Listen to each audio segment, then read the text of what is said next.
मेरठ का सौरभ हत्याकांड, जिसने इस मेरठ ही नहीं पूरे देश को हिलाकर रख दिया। सौरभ की पत्नी मुस्कान ने अपने प्रेमी साहिल के साथ मिलकर सौरभ को मौत के घाट उतारा। उसके बाद उसके टुकड़े करके ड्रम में डाल दिया और ऊपर से सीमेंट और डस्ट का घोल डाल दिया। जब इस हत्याकांड का खुलासा हुआ तो हर ओर पूरे देश से मांग उठी कि सौरभ के हत्यारों को फांसी दी जाए, मगर इस केस के अपने कानूनी दांवपेच हैं। हमारे साथ हैं मेरठ कचहरी के वकील मोहम्मद इकबाल साहब, जिनका कहना है कि इस केस में इन दोनों हत्यारों को फांसी होना मुश्किल है। जी बताएं, क्या आधार है इस बात का? इस बात का आधार ये है कि पुलिस के पास में कोई भी डायरेक्ट एविडेंस नहीं है, डायरेक्ट साक्ष्य है ही नहीं। ये परिस्थितिजन्य साक्ष्य है। परिस्थितिजन्य साक्ष्य में कभी भी फांसी नहीं होती। अगर देखा जाए, पुलिस का दावा है, पुलिस का कहना है कि उसने इस केस में साक्ष्य जुटा लिए हैं। आज भी फोरेंसिक की जांच के लिए घर पहुंची थी टीम। उस बारे में आपका क्या कहना है? आपने जांच देखी है कि पुलिस ने क्या जांच की? अभी तो चार्जशीट भी नहीं आई, तो कहना जल्दबाजी नहीं होगा कि इनको फांसी नहीं होगी? अभी तक जो पुलिस ने जांच की है वो मैंने जांच अभी देखी नहीं है, ना ही मेरे पास कोई पेपर है। ये जो जांच पुलिस कर रही है, ये जांच फोरेंसिक जांच है, केवल कड़ी कड़ी जोड़ने का काम कर रही है पुलिस। तो फोरेंसिक जांच कितना मायने रखती है कोर्ट के लिए? फोरेंसिक जांच तो सिर्फ ये है कि ये चीज यहां हुई, लेकिन किसने की ये साबित नहीं होता। जो इनका कबूलनामा है पुलिस के सामने, क्या इसके मायने नहीं है? नहीं, इसके कोई मायने नहीं है। एविडेंस एक्ट की धारा 25 ये कहती है कि पुलिस के सामने जो स्टेटमेंट दिया है वो साक्ष्य में ग्राह्य नहीं है। अगर पुलिस को उन्होंने स्टेटमेंट दिया तो पुलिस को ये चाहिए था कि उस स्टेटमेंट को धारा 164 में मजिस्ट्रेट के सामने रिकॉर्ड कराते, फिर उसके बाद में तो केस चलने की आवश्यकता ही नहीं थी। इसलिए पुलिस ने जो पुलिस को जो बयान दिया उन्होंने, वो एडमिसिबल कोर्ट में है ही नहीं। बताया जा रहा है कि इन लोगों का केस लड़ने के लिए कोई वकील सामने नहीं आ रहा है। इस बारे में आप क्या कहेंगे? मेरा कहना यह है कि मेरे बारे में ये फेमस है कि जो मैं गरीबों का वकील हूं। अगर किसी के पास पैसे भी नहीं है तो मैं उसका केस लड़ता हूं। इस समय वो जेल में है, उनके पास कोई पैसा नहीं है, उनकी कोई मदद नहीं कर रहा। मैं लॉयर हूं और एक लॉयर की जिम्मेदारी है कि वो कॉन्स्टिट्यूशन में दिए गए प्रोविजन के अनुसार अगर कोई अपराधी भी है उसका केस लड़े। उसकी क्या परिस्थितियों में क्या क्या परिस्थिति थी, कैसे हुआ, ये तो सब कोर्ट में तय होना है। उसके लिए तो कोर्ट है। अभी तो कोर्ट में केस गया ही नहीं है, अभी चार्जशीट आई ही नहीं है। चार्जशीट के बाद में तय होगा। मैं केस लड़ने के लिए तैयार हूं। आप तैयार हैं केस लड़ने के लिए? लेकिन उनके पास तो पैसा भी नहीं है। पैसा नहीं है कोई बात नहीं, अगर वो जेल से मुझे जो फोन करें और मेरे वकालतनामे पे साइन करें तो मैं बिल्कुल केस लड़ने के लिए तैयार हूं। मुझे कोई पैसे की आवश्यकता नहीं। ये जो एडवोकेट का जो पेशा है ये पैसे के लिए नहीं होता। जब से एडवोकेट एक्ट बना है ये पैसे के लिए नहीं है। खर्चा तो फिर भी केस में होता ही है। खर्चा होता है लेकिन इतना नहीं होता। जितना ज्यादा ज्यादा 100-50 रुपए, इतना खर्च नहीं होता। अच्छा, इस केस से अलग हट के बात की जाए, आप कह रहे हैं कि इतना खर्चा नहीं होता, तो छोटे से छोटे केसों में ये हजारों लाखों रुपए कैसे लग जाते हैं? हजारों लाखों रुपए जो बड़ी दुकानें हैं वो है। मैं तो जो गरीबों का वकील हूँ, गरीबों के लिए वकालत करता हूँ। मैं तो जो अगर कोई मेरे पास आए कि उसके पास 200 रुपए भी हैं तो मैं टाइप कराने के बाद में एसएसपी उसके सामने पेश कर देता हूँ, उसका केस लड़ता हूँ मैं। इस केस में जो जनभावना है उससे आपकी बातें थोड़ी अलग हैं, थोड़ी मुख्तलिफ हैं। तो हम ये जानना चाहेंगे कि आप एक वकील हैं लेकिन उससे पहले एक इंसान है, तो कहीं ना कहीं मानवीय एक संवेदनाएं भी होती है। इंसान के रूप में आप क्या कहना चाहेंगे कि ये जघन्य हत्याकांड है, इसकी भर्त्सना आप करेंगे या अभी इसके पक्ष में ही रहेंगे?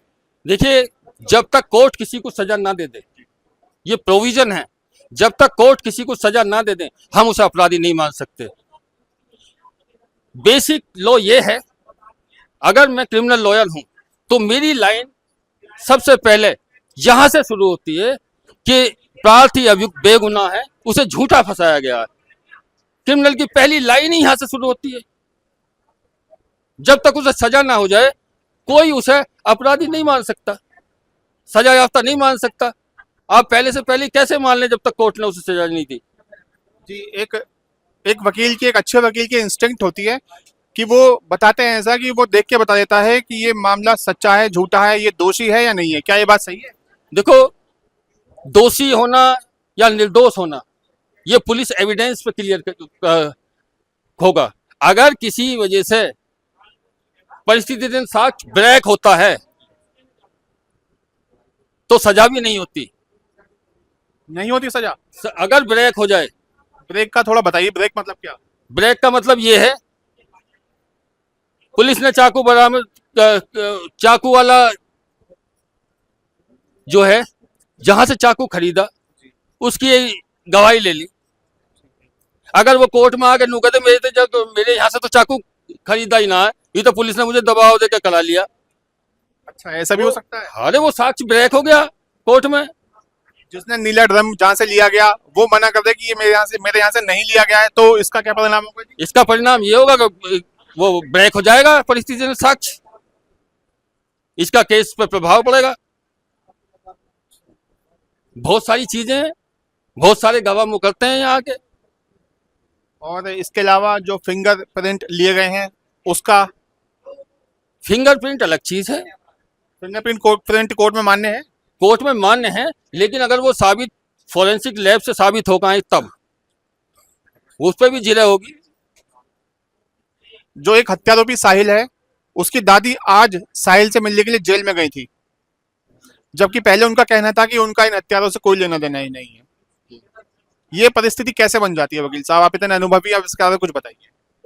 अगर उसकी दादी मिलने गई है तो कहीं ना कहीं औरतें जो हैं वो सेंसिटिव होती हैं। सेंसिटिव होने के वजह से एक दादी अपने पोते से मिलने गई है तो नेचुरल सी बात है, जा सकती है। अब इस केस में जो चार्जशीट है, 3 महीने का समय होता है चार्जशीट का। हाँ, 90 दिन का समय है। लेकिन पुलिस का कहना है कि इस केस में जो है जल्दी ही चार्जशीट दाखिल की जाएगी और केस को फास्ट ट्रैक कोर्ट में चलाया जाएगा। फास्ट ट्रैक कोर्ट की क्या प्रक्रिया होती है, कैसे उसमें अप्लाई किया जाता है, क्या है इसका प्रोसेस? इसका प्रोसेस ये है, जो फास्ट ट्रैक कोर्ट है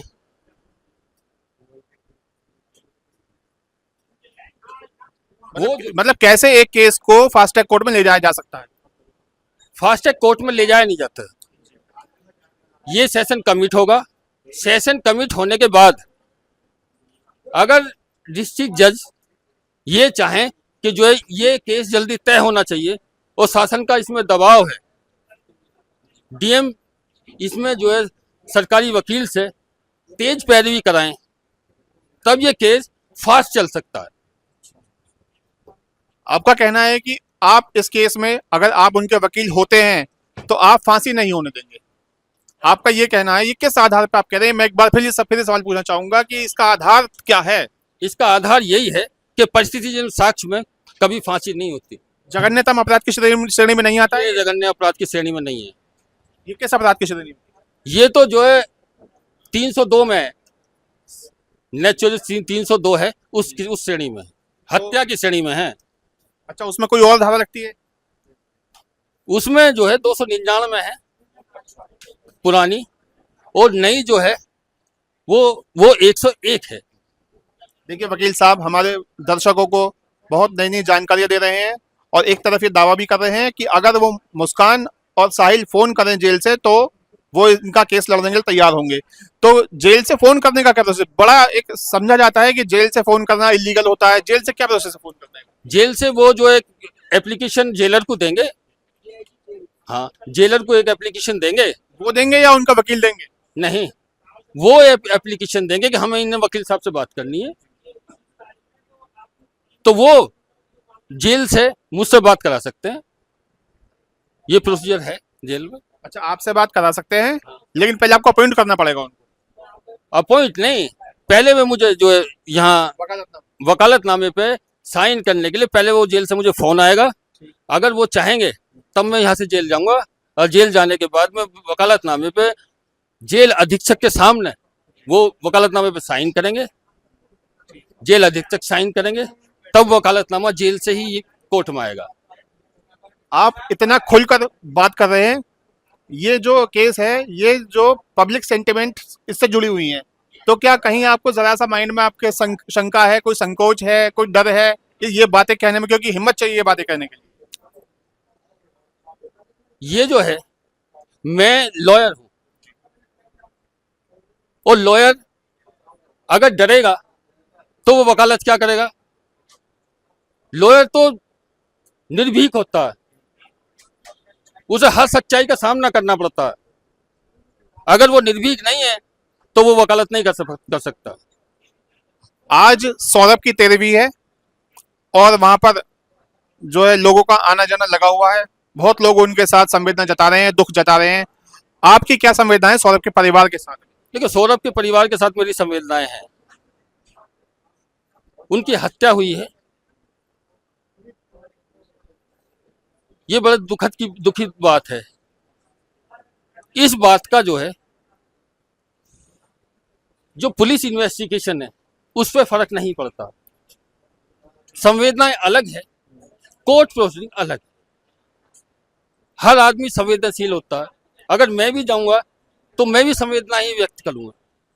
अच्छा, एक बात समझ में है कि एक तरफ आप संवेदनाएं भी जता रहे हैं, मान रहे हैं कि उनके परिवार के साथ में दुखद घटना हुई है, और एक तरफ आप तैयार भी हैं उनका केस लड़ने के लिए। और एक करेक्शन कर दीजिएगा अगर मैं गलत हूं, तो अगर केस नहीं लड़ा जाएगा तो सजा भी नहीं होगी। जब तक केस लड़ा जाएगा उसके बाद फैसला आएगा, तभी उनको सजा होगी। क्या ये सही है ना?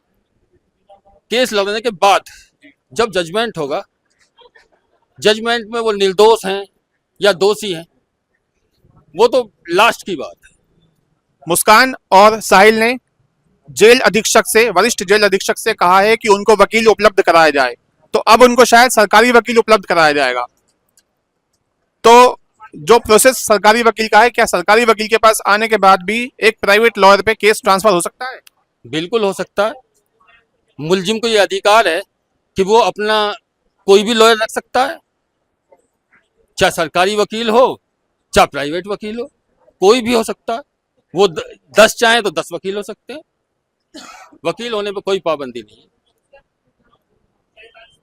हमने वकील साहब से बात की, वकील साहब ने हमें काफी जानकारियां दी, कुछ बातें कही, इनका भी अपना एक पॉइंट ऑफ व्यू है। देखते रहिए amarujala.com। अगर आप ये वीडियो YouTube पर देख रहे हैं तो हमारे चैनल को सब्सक्राइब करें और बेल आइकन को दबाना ना भूलें। अगर आप Facebook पर ये वीडियो देख रहे हैं तो हमारे पेज को लाइक करें।